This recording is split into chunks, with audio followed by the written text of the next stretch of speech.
Yorana et Nakoto et bienvenue dans Manava, votre émission Infoservice. Ne pas avoir de diplôme reconnu au-delà du niveau du bac, c'est la réalité de nombreuses personnes et pourtant, se former tout au long de sa vie n'a jamais été aussi simple. Que ce soit pour changer de métier, monter en compétences et même reprendre confiance en soi. Justement, nos invités vont nous en parler. Nous avons Jean-Michel Blanchemanche, directeur du CFP à Yorana. Yorana.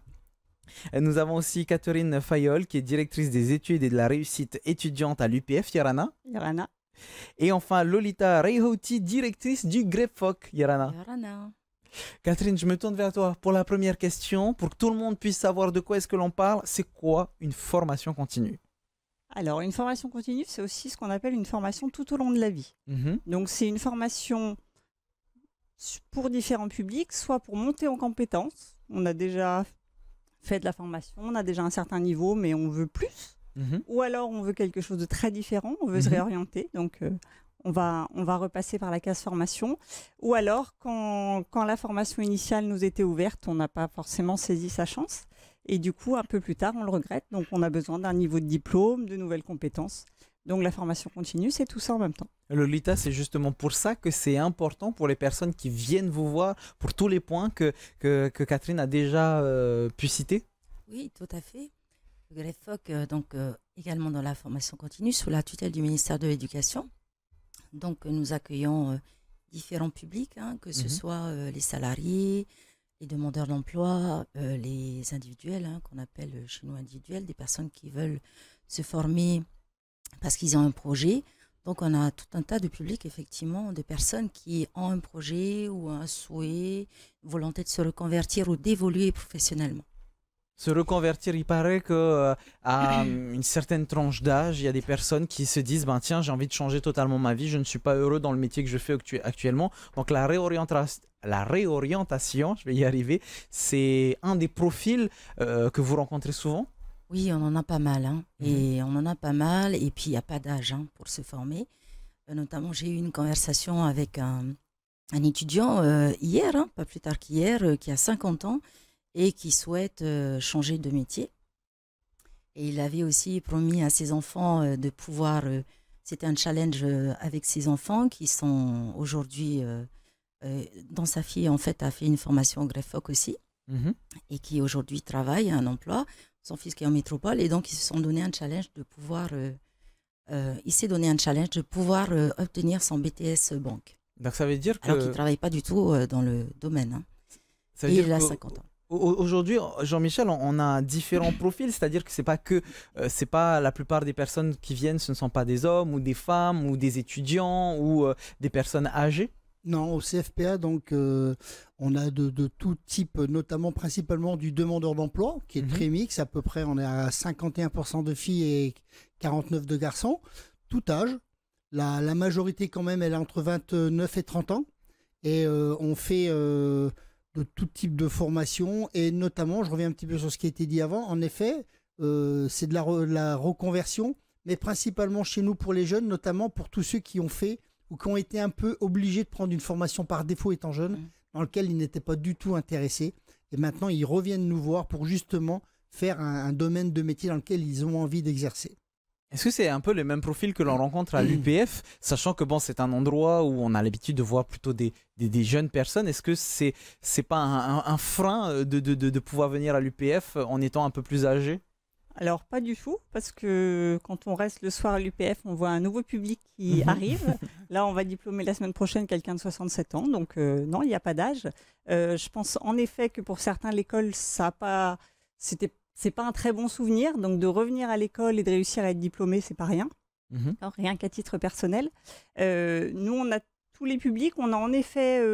des gens assez jeunes qui, après le bac, se sont arrêtés ou se sont même arrêtés avant le bac. Donc, c'est vrai que nous, on propose aussi ce qu'on appelle un DAEU, un diplôme d'accès aux études supérieures, donc qui peut se jouer en présentiel à l'UPF ou dans les campus connectés sur tous les archipels. C'est un équivalent du bac, c'est ça? C'est un équivalent du bac, c'est ça. Donc, alors, pour certains, c'est le bac pour postuler sur certains concours. Pour d'autres, c'est le bac pour pouvoir justement enchaîner sur des formations d'études supérieures. Et puis pour certains, c'est aussi une reconnaissance d'avoir le bac. Donc c'est important. Donc c'est vrai que nous, on est très attachés à ça. Et ensuite, les formations que nous, on va dispenser, c'est vrai qu'on est université. Donc on est plutôt sur du post-bac.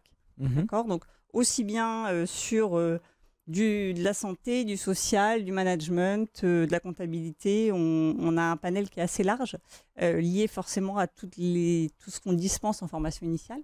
Les deux sont liés. Donc on voit des gens de tous les âges et surtout, comme disait Lolita, il n'y a pas d'âge.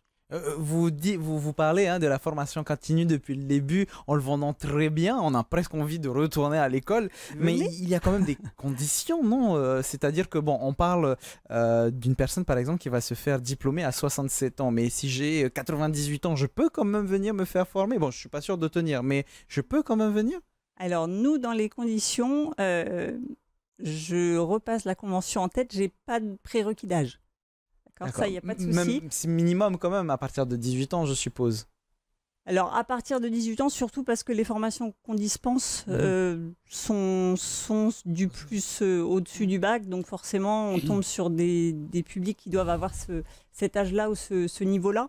Non, il n'y a vraiment pas d'âge. Je pense qu'il y a un besoin. Alors, nous, on fait de la formation à l'université. On a une mission de service public. Donc, on fait de la formation pour répondre aux besoins du territoire.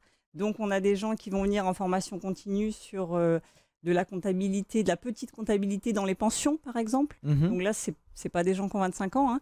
On a aussi, pour le coup, des gens plus âgés qui sont déjà en emploi et qui veulent, pour un gain de salaire ou pour postuler sur un autre poste, reprendre une licence pro, reprendre un master. Donc là, c'est des choses qu'on fait aussi en formation continue et plutôt en cours du soir ou en tout cas avec une organisation. Et puis...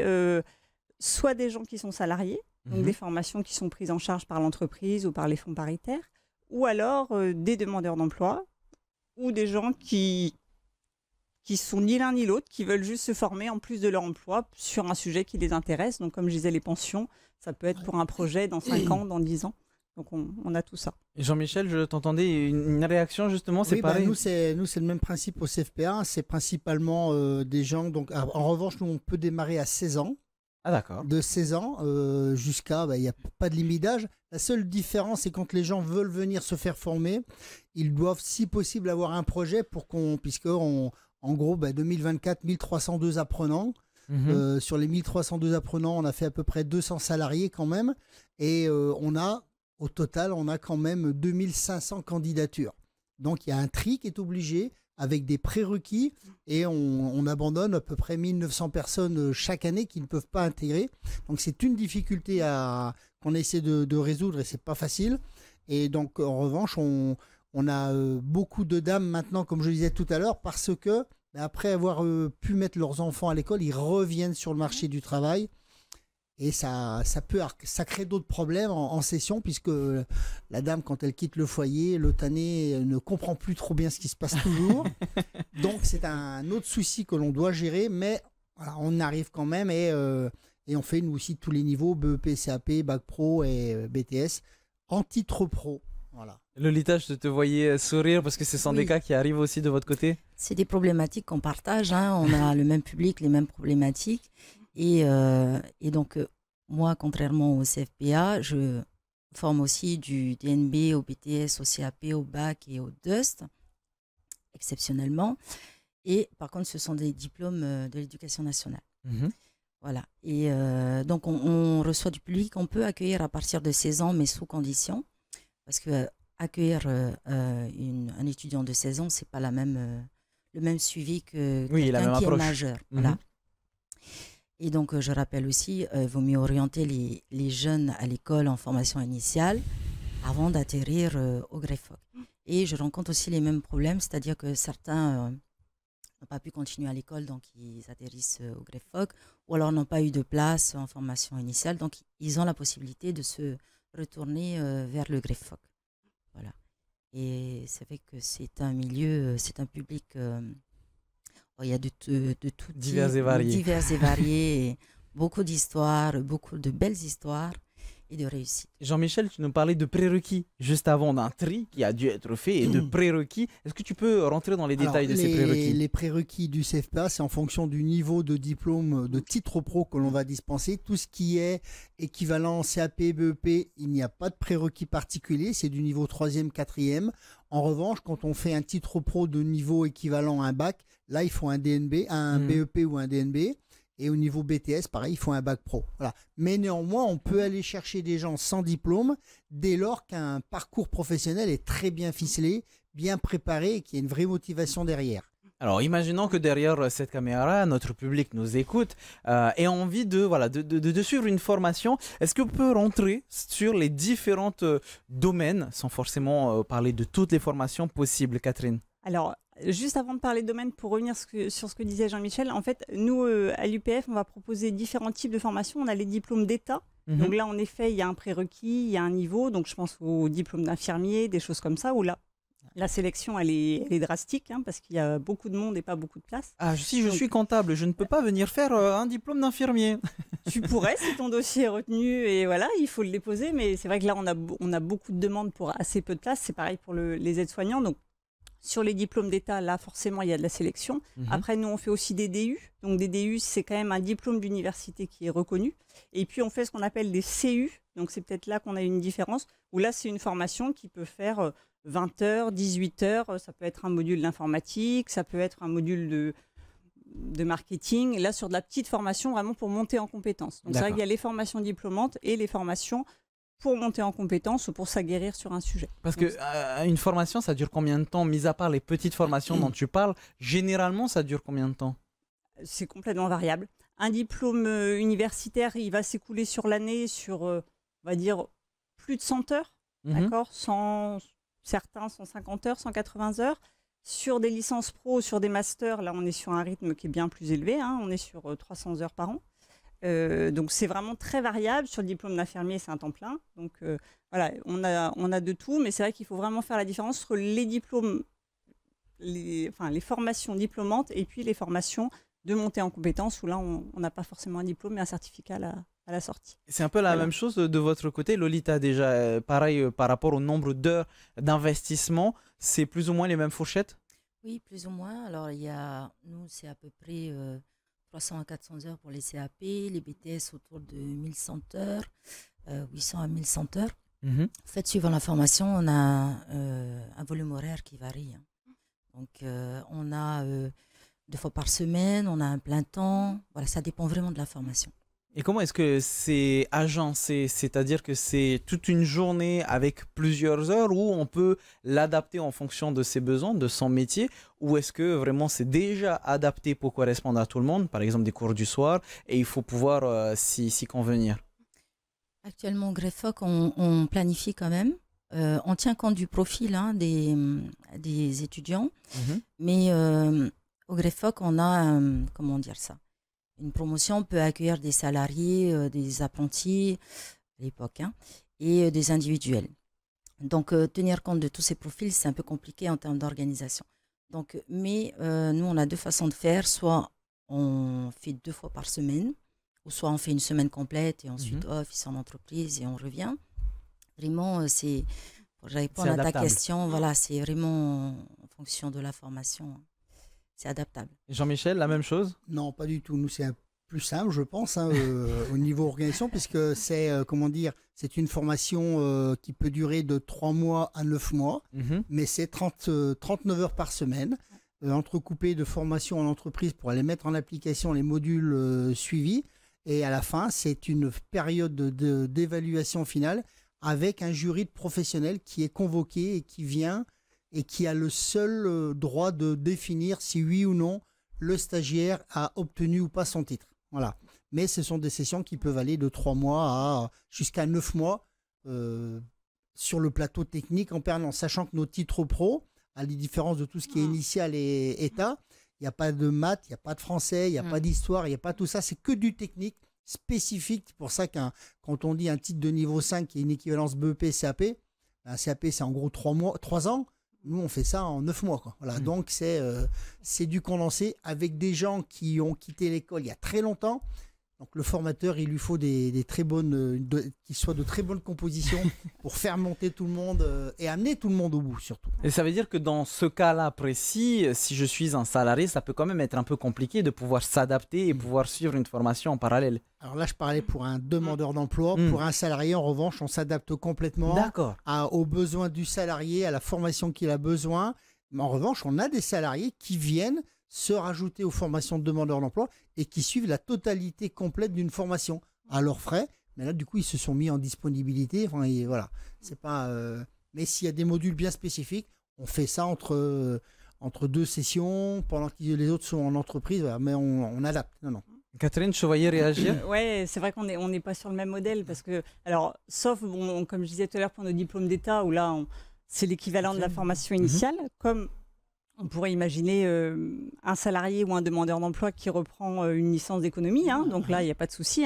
C'est pas parce que c'est de la formation initiale, c'est tout à fait possible. Mais c'est vrai que sinon, nous, sur la formation continue, on est plutôt soit sur des formats cours du soir, soit sur des formations hybrides. Donc on va hybride, c'est-à-dire alors hybride, c'est une partie, ce qu'on va appeler en synchrone, donc avec l'enseignant, et une partie où on travaille tout seul. Ah, donc on a des cours préenregistrés, c'est ça? Voilà, alors soit des cours enregistrés, soit des modules d'auto-formation, soit des ressources, des cahiers de TD. Donc l'idée, c'est de se dire, il y a des temps qui sont bloqués sur lesquels je dois être présent, mais j'ai aussi du travail personnel à faire que là, je cale en fonction de mon organisation et familiale et professionnelle. Donc là, on peut proposer les deux et c'est un peu plus souple. Mais c'est vrai qu'on ne pourrait pas, alors je pense, on a une licence qui fonctionne beaucoup en formation continue d'administration publique. Donc, c'est des gens qui n'ont pas un niveau licence et qui reprennent l'école. Là, on est en cours du soir parce que c'est quasiment que des salariés. Alors, depuis tout à l'heure, on a beaucoup bifurqué. Je reviens sur la question initiale vis-à-vis des différents domaines. Donc, on a parlé déjà du métier d'infirmier, par exemple. Est-ce qu'on a d'autres domaines qu'on puisse voir pour le public qui serait intéressé à reprendre ces formations? Tout à fait. Alors, nous, on a différents domaines. Donc, on a un gros domaine santé sociale. D'accord. Donc, on a aussi de l'ingénierie sociale. On a donc le diplôme d'infirmier, d'aide-soignant et puis des petites formations de ce type-là aussi. On a tout ce qui va être administration, économie, comptabilité. Aujourd'hui, c'est quelque chose qui est très demandé. Là, on va glisser vers le management, la RH aussi. On a un DU RH. Tout ce qui va être licence pro tourisme. D'accord. Donc ça, c'est aussi quelque chose qui est dans notre scope. Et puis, tout ce qui va être... j'ai envie de dire des modules à la carte, donc des modules d'informatique, des modules qu'on dispense aussi en formation initiale. Donc forcément, nous, en formation continue, on peut presque s'asseoir sur l'ensemble des cartes de formation initiale de l'UPF. Lolita, dans la même question, est-ce que tu peux nous parler des formations que vous avez, les différents domaines, et ne vous inquiétez pas, à la fin de l'émission, on vous donnera les sites internet de toutes les entités pour que vous puissiez aller vous renseigner. Avec plaisir, effectivement, on avait un peu dévié.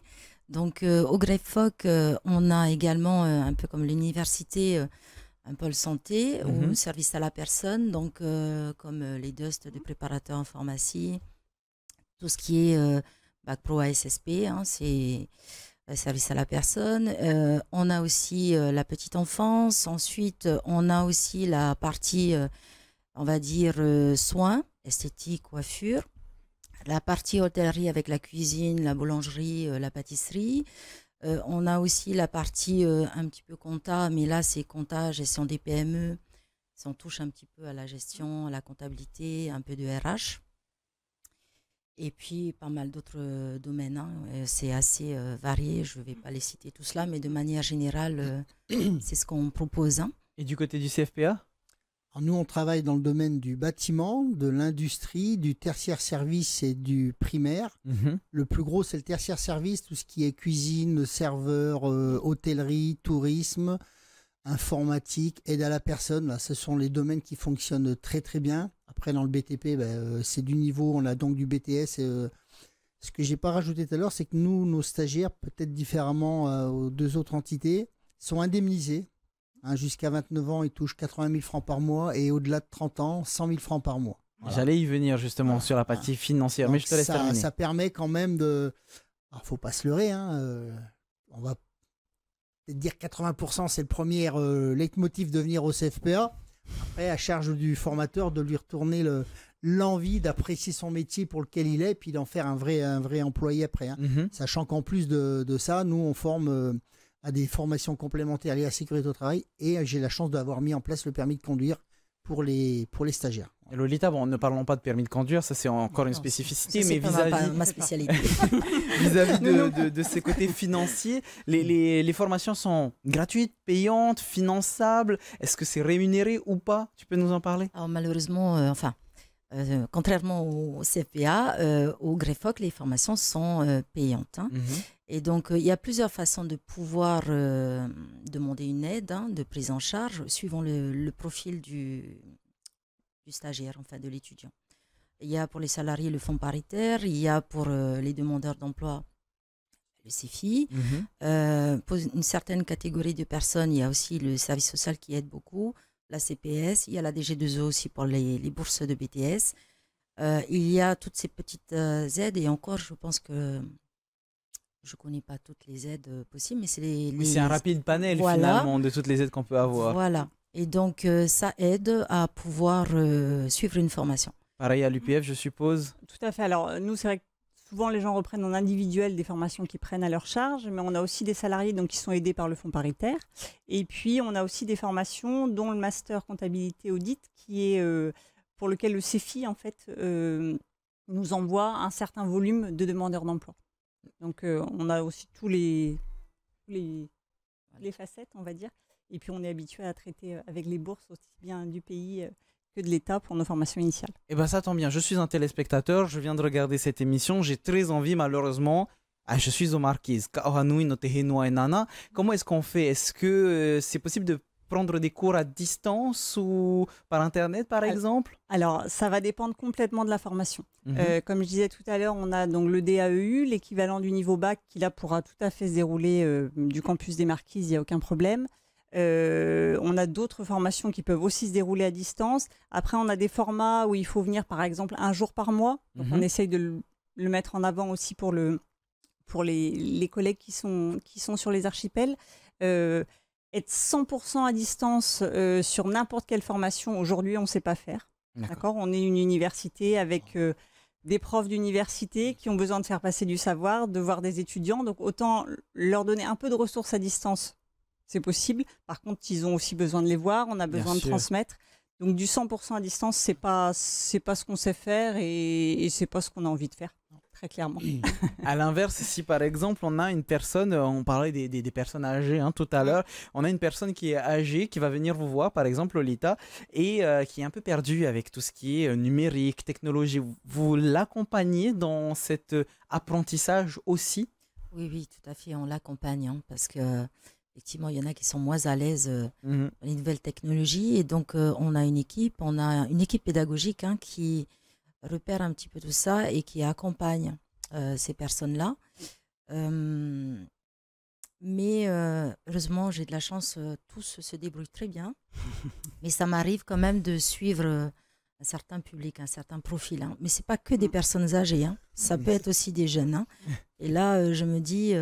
Bon, et si on voit qu'il y a un nombre assez important, je mets en place un module pour pouvoir... adapter justement, pour pouvoir répondre aux besoins de ces personnes. Voilà, c'est pour les aider à avancer plus vite et à suivre la formation dans de bonnes conditions. Et Jean-Michel, dans la même idée des personnes qui viendraient par exemple et qui ont des difficultés avec des choses qui sont basiques certes, mais qui sont dans ces difficultés, lire, écrire par exemple, vous les aidez ça, aussi? C'est les tests de positionnement qui le permettent. Si on s'aperçoit que les gens ont vraiment des niveaux trop bas et ils ne peuvent pas intégrer parce qu'ils n'ont pas les prérequis, je dirais, académiques, et bien à ce moment-là, on les renvoie vers le CFI. On a des partenariats pour essayer de leur amener des conditions de pouvoir monter en compétences. En revanche, pour tout ce qui est lié à l'informatique, en effet, ce ne sont pas que des personnes âgées. Nous, on a énormément de jeunes qui ne savent pas utiliser l'ordinateur. Par contre, ils sont très puissants avec le téléphone. Mais on a mis en place des formations initiales pour tout le monde en informatique de façon à pouvoir les faire. Parce que la formation, tout à l'heure, on parlait de formation hybride. Pour moi, elle est certainement la meilleure aujourd'hui. Le tout numérique, c'est impensable parce qu'il faut du contact humain. Et dans ce cadre-là, il faut qu'ils aient le savoir-faire. Après, l'autre problème qui peut se poser, c'est la connexion à domicile. Ça, c'est un autre gros problème et pour ça que nous, on ne s'est pas encore engagé dans cette voie alors qu'on pourrait le faire, mais c'est trop compliqué. Et pour terminer, en préparant cette émission, j'en ai parlé à des proches qui sont un peu âgés. Et je leur ai dit, mais ça tombe bien, fais une formation continue. Et la personne m'a répondu, c'est trop tard pour moi, je ne suis pas fait pour les études. Qu'est-ce qu'on pourrait répondre pour terminer à cette émission? Alors moi, je dirais au contraire, parce que je pense qu'il y a une revanche à prendre aussi à un moment. Donc c'est aussi d'assumer qu'on retourne à l'école, qu'on a la capacité, prendre confiance en soi en resuivant des cours. Donc c'est des choses tout à fait possibles. Et puis, comme je le disais tout à l'heure, alors nous, on n'est pas sur de la formation technique, hein, on va être plus sur du service, parce que on est post-bac. On a le projet là à l'université pour la rentrée 2026 d'ouvrir un IAE, donc c'est l'équivalent des business schools. Là, ça peut être des gens qui ont aussi beaucoup d'expérience terrain et qui n'ont jamais eu le diplôme qui collait, et se dire je veux monter en compétences, mais je veux aussi qu'on reconnaisse les compétences que j'ai acquises sur le terrain. Donc c'est l'occasion jamais de venir frapper à la porte. Et ben justement, on vous dirige vers les différents sites des entités qui sont présentes sur le plateau. L'UPF, l'Université de la Polynésie française, avec forco.upf.pf. N'hésitez pas à aller vous renseigner. Peut-être que votre profil correspond à différentes formations disponibles. Et puis pareil un peu pour le GREPFOC avec grepfoc.pf. Et pareil pour le CFPA avec cfpa.pf. C'est simple, rapide, efficace. En plus, Lolita, je suppose que les formations vont avoir lieu dans pas longtemps pour l'année prochaine. Tout à fait. Les inscriptions sont ouvertes jusqu'au 15 juillet. Voilà, tout simplement. Et de votre côté, Jean-Michel? Nous, on va se pencher sur le programme de l'an prochain, mais nous, on a des formations toute l'année, donc au fur et à mesure du temps, il faut venir sur notre site et vous trouverez les dates ouvertes pour les inscriptions. Sachant qu'on va aussi ouvrir sur les Marquises et sur les Tuamotu un centre. Donc, on est en train de s'expatrier pour apporter la formation au plus près des usagers. De beaux projets en perspective. Et rapidement, Catherine, jusqu'à quand est-ce que l'on a pour pouvoir s'inscrire pour l'année prochaine? Alors nous, c'est dépendant de la formation et de quand elle ouvre. D'accord? Donc nous, voilà, on publie sur notre site, on publie sur Facebook. Et on va se renseigner. Voilà, et on va se renseigner, sachant qu'on est forcément assez proche des années scolaires. Tout simplement. Donc on va ouvrir beaucoup de formations en septembre-octobre qui vont se dérouler jusqu'à mars, avril, mai. Donc j'espère que vous avez bien retenu les différents sites de nos 3 invités. Dans le pire des cas, l'émission est disponible en replay sur tntv.pf. Très bonne soirée à vous. Merci beaucoup d'être intervenu sur notre émission aujourd'hui. Bonne soirée sur TNTV, bon appétit si vous êtes à table et passez une excellente soirée. Maruru itotatou faririra, trahuma parhena.